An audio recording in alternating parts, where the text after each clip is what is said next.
Bonjour à tous. Après les Français, ça a été au tour des Américains de faire un choix crucial pour leur avenir et celui du monde, car le scrutin de la semaine dernière va modifier encore plus en profondeur les équilibres fondamentaux de notre monde en pleine mutation. Un choix qu'ils ont fait entre deux programmes et deux idéologies divergentes à bien des égards, comme par exemple sur les enjeux climatiques, énergétiques, économiques et fiscaux, et aussi sur les politiques de santé publique, d'éducation ou encore dans les relations internationales.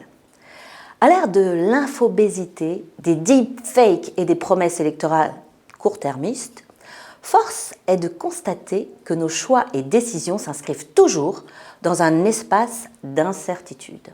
Et c'est probablement la seule certitude que nous puissions avoir. Difficile de faire son choix. Nous vivons dans ce monde que l'armée américaine déjà avait qualifié de VUCA depuis les années 80 pour décrire l'environnement chaotique et imprévisible dans lequel elle opérait.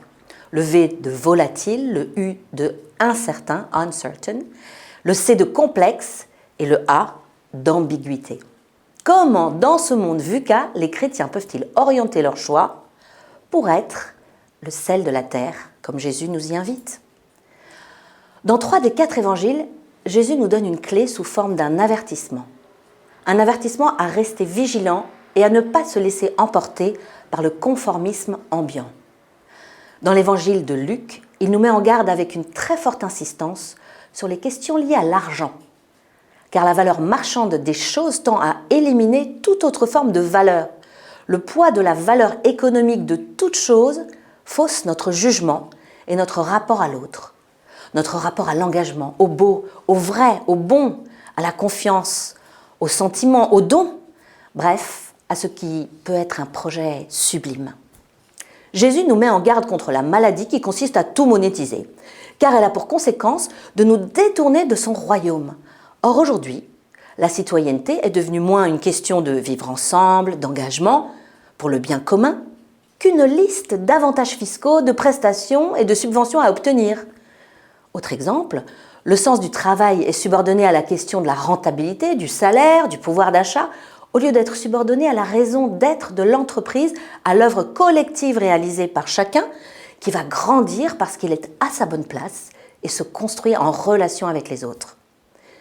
Dans notre civilisation matérielle où tout est monétisé, l'espérance chrétienne peut tracer son sillon, si et seulement si les chrétiens font confiance à Dieu, plutôt que de céder à la peur de l'autre, à celle du lendemain. On ne fait rien d'innovant si on n'espère rien.